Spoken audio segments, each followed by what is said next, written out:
Explore el espacio. Explore la radio. Blog 94.1. 3, va. Bien, 11:26, y así será de igual a igual, dice en este tema León Gieco. Será de igual a igual la conversación que vamos a tener con una de las personalidades que probablemente haya manejado de una forma coherente a lo largo de años este tema de YPF. ¿Es así? Buenos días, Pino Solana, los saludamos de aquí de FM Blog. ¿Cómo le va? Buen día. Bueno, un saludo para la FM Blog, un saludo para toda la audiencia. ¿Cómo están, muchachos? Gracias, Pino, Bien, gracias muy por bien. el contacto telefónico. A ver, nos sorprendemos todos de repente discutiendo el tema de YPF y YPF, cuando recuerdo inclusive haberlo entrevistado a usted en anteriores ciclos periodísticos, y ha tenido una línea, por lo menos de que yo recuerde, Pino, no sé, de 20 años a esta parte, hablando un mismo idioma. ¿Cómo lo sorprende esta expropiación de YPF por parte del Estado y declarar de utilidad pública la producción de petróleo y de gas, Pino? Bueno, por supuesto que uno nunca sabe cuando estas cosas suceden, pero iba a suceder, si no hoy, no mucho tiempo después, por la crisis enorme energética que tenemos. Una crisis muy ocultada. La Argentina en estos 20 años fue camino al desabastecimiento, a la pérdida del autoabastecimiento y de nuestras reservas. Lo dijimos durante los 20 años. Fue la fiesta del saqueo. Piensen ustedes que el sistema que trajo Menem fue continuado por el gobierno de los Kirchner. Sin ningún medidor en ningún pozo, sin ningún control de ninguna naturaleza, las petroleras se llevaron todo lo que quisieron. Tampoco hubo control de las inversiones, así que no hicieron las inversiones para ir reponiendo lo que se llevaban, porque vinieron a explotar los pozos que ya había. Esa fue la gran estafa. No hubo exploración. No, nada. Busque. Mire, en la época de la YPF estatal se perforaba de 100 a 120 pozos al año, nuevos.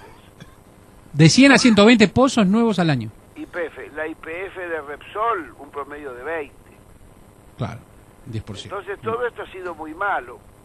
Ahora, Ha sido una descapitalización gigantesca para la Argentina. yo tenía recién una charla con mis compañeros aquí en la mesa mientras esperamos esta comunicación y hablábamos mucho de el autoabastecimiento promediando la década del 80, al inicio de la década del 80, y esta crisis energética en la que todos coincidimos. Y yo decía, experimentaba una lectura que decía, en los 80 no había el consumo que teníamos ahora, no había gas natural, redes de gas natural como la que tenemos ahora, ha crecido de alguna forma la industrialización y casi que sería obvio que bajara ese autoabastecimiento para tener dependencia de fuentes externas de provisión de energía. Es lo que yo creo, Pino, manejando volúmenes muy pocos de información. ¿Usted cómo lo ve? No, miren, las redes de gas existentes en el 98%, miren, en estos 20 años no se ha construido nada de gasoductos. Los únicos gasoductos que se construyeron, 11 gasoductos, fue para llevarse el gas a los países limítrofes, pero para la población argentina, que antes tenía el 55% de la población tenía gas natural, hoy tiene el 45%, porque como usted dice, la población creció y no se construyó nada. Claro. Se chuparon el gas que había y se lo llevaron afuera. Hoy las reservas desaparecieron y por eso Argentina desde el 2007 importa gas. El irresponsable ministro de Vido decía en aquel entonces que todos los países del mundo importan. No es cierto. Y se olvidaba de decir que el problema es un problema de los costos. Argentina producía a $2 el millón de BTU. Hoy importamos de Bolivia a 10, 11 dólares y el gas natural licuado lo traemos a $17 desde Qatar. Y importamos a $10 porque también Evo Morales ajustó las tarifas.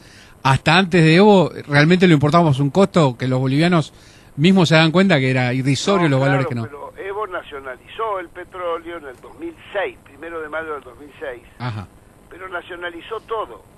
Acá estamos ante una expropiación parcial, una mini nacionalización. Correcto. YPF es el 30% del mercado. Antes era el YPF estatal era el 100%. Sí. Y Pero, después, hasta hace pocos años, YPF tenía la YPF Repsol tenía el 45-47% del mercado. Ahora, Pino, estamos hablando con Pino Solana, pero la declaración de utilidad pública, de interés público, perdón, toda la producción de petróleo, ¿no abre el juego para que veamos con detenimiento qué es lo que están haciendo todas las refinerías, todas las productoras? No, pero mire, por supuesto que lo más interesante de esta medida son algunos conceptos que trae la ley. Uno de ellos es el que usted menciona, declarar de utilidad pública. Ahora, sería desinformar creer que esto soluciona todo. Bien. La YPF de hoy es el 30% del mercado, es la primera empresa del país. Pero debemos recuperarla 100% argentina. Esto de tomar el 51% de las acciones y dejar a tigres heridos o perros cimarrones heridos adentro, como dejarle a Repsol el 6% de las acciones, o las acciones, el 25% que tienen los Eskenazi. Claro. Esto es un error garrafal. Claro. Nosotros tenemos que ir a una empresa 100% nacional, con control público, Sí. para que no sea de vuelta el coto de caza de los petroleros privados, que se arriman con buenas intenciones, pero vienen a hacer negocios privados con la petrolera estatal. Y que se pueda asociar con empresas extranjeras, como estas charlas que han tenido los interventores, con Total. No, una cosa es que usted se asocie en algún emprendimiento con cualquier extranjero o nacional. Claro. Otra cosa es meterlo adentro de tu casa. Sí, señor. Son dos cosas distintas, ¿eh? Sí, señor. En Petrobras, que todo el mundo la toma como modelo, Petrobras es 100% brasilera. Solo tiene un 9% de acciones en poder de inversores, pero acciones sin derecho a voto, donde nadie puede tener, son acciones para cobrar renta. Todo lo demás es capital estatal, el 54%, y un 30 y tantos % es capital público de los bancos públicos brasileros, el Banco de Desarrollo, y de los fondos de pensión y obras sociales de los grandes sindicatos. Podemos esperar... perdón, Ariel Steven, un compañero mío, quiere hacer una consulta, Pino. Pino, buenos días. Yo quería hacerle una consulta para saber cómo llegamos a este presente, ¿no? Un poquito más fuerte. ¿Está? Por favor. Ahora sí. Sí. Queríamos hacerle una pregunta para saber cómo llegamos a este presente. La ley de privatización que fue aprobada a partir del proyecto que presenta Parrilli en la década del 90, era una ley que prometía generar a través de la privatización un estado de bienestar. Usted se acuerda las declaraciones de Manzano para los jubilados, que iban a ser partes de los activos de la privatización y iban a levantar el nivel de vida.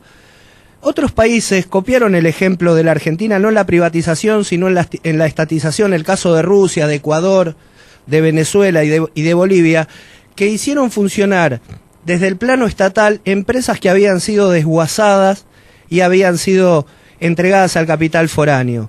Nosotros lo que queremos es que usted nos cuente un poco cómo fue el tema de la transferencia de una empresa estatal al sector privado y qué tipo de negociados se hicieron entre las dos partes, porque justamente Repsol no fue ajeno también a formar parte de un negocio que le dejó grandes dividendos. Mire, la privatización de YPF es una de las páginas más oscuras y de las estafas más grandes que se cometieron en la Argentina. Hubo diputados truchos, después, por supuesto, no les llegó nada a los jubilados.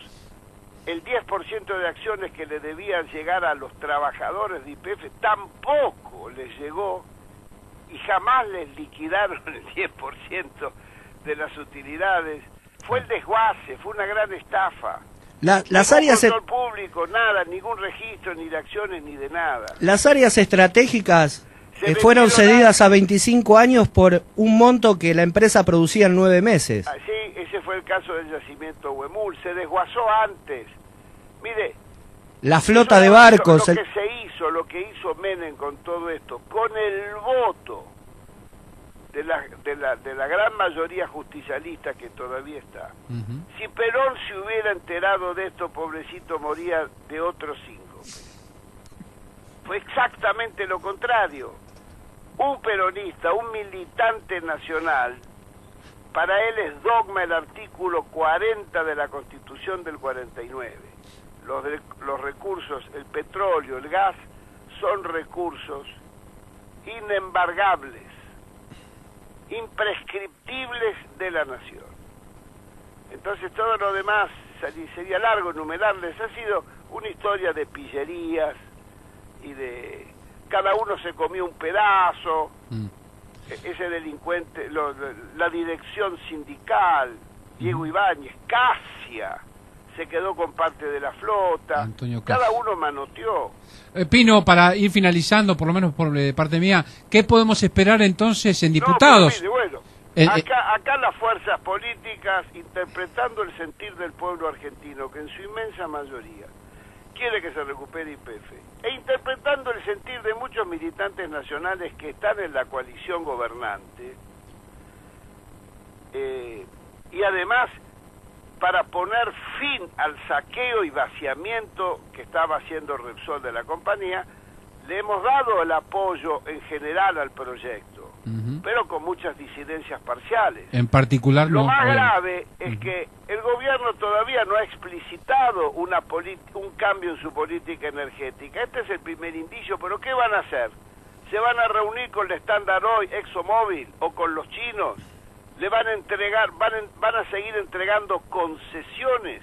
Hoy en el mundo no hay nadie que concesiones es entregarle parte del territorio. Este es un gobierno que apoya las concesiones mineras. Ayer estaba José Luis Gioja, el hombre de la Barrigol, en el palco con Cristina. Ese modelo es una verdadera inmundicia colonial. Lo repito, es una vergüenza colonial. Entonces, no sabemos lo que van a hacer. Por eso hay que ver que ha habido un voto de apoyo, mirando en el porvenir, y por supuesto, frente a Repsol, todos juntos tenemos que estar para recuperar lo nuestro, pero recuperar lo nuestro para empujar una verdadera política de recuperación de todos los hidrocarburos y de reglamentaciones que pongan en la línea a todas las demás petroleras que están haciendo un saqueo monumental, porque extraen y exportan y comercian sin control público. Sí, totalmente. Pino Solana, muchas gracias por el contacto telefónico. Muchas gracias, muchachos. Buenos días. Que tenga buen día. Bueno, para que sacamos los guantes de boxeo, Steven, no hacía falta que te pongas el punching ball ¿con quién querías pelear? ¿Por qué?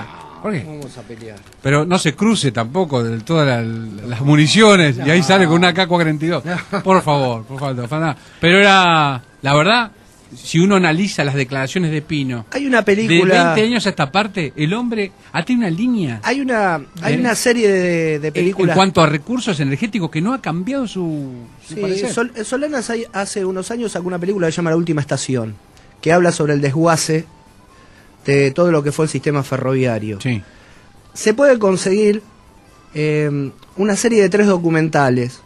El segundo se llama Tierra Sublevada y plantea desde el comienzo de la gesta de Mosconi, que fue considerado por su política petrolera el San Martín del siglo XX, el desarrollo de YPF como modelo para muchísimos países del mundo que copiaron el modelo argentino. En la década del 20, Mosconi desarrolló la empresa estatal petrolera más grande del mundo. Funcional a intereses políticos cuando cae Irigoyen, Uriburu y Justo, que son los primeros presidentes de la década infame, deportan a Europa bajo falsas acusaciones a Mosconi, que muere en la pobreza a los 64 años. Pero éramos la 8ª nación del mundo. Sí. El proceso, hay un proceso. Es una mentira. No. Es una mentira, Fíjate los indicadores sociales. Bueno, justamente, si te fijas en los indicadores sociales. Me fijé. Es una mentira. Europa era las matemáticas te van a decir que Europa era un país que era un continente que vivía prácticamente en un estado de semiesclavitud en la década del 20. Asia era el continente que daba las materias primas a un desarrollo extremadamente precario en Europa. Japón en la década del 20 tenía una industria naviera que los barcos eran de madera con velas de tela. Y ese modelo industrial que desarrolló Mosconi fue copiado por países como Noruega, que hoy, a través de una estatización de las reservas naturales, destinada a la reinversión social, tiene uno de los sistemas de seguridad social más altos y más seguros del mundo. Se pudo hacer. Perón mismo en la Constitución establece el valor de lo que él mismo dijo, del valor del hidrocarburo como un referente para la redistribución y la reasignación de riquezas y dividendos en función del bienestar social. El tema da para mucho y es muy interesante. Si pueden conseguir esa película, se llama Tierra Sublevada, que es justamente la historia de YPF y que tiene mucho que ver con lo que Solanas habló.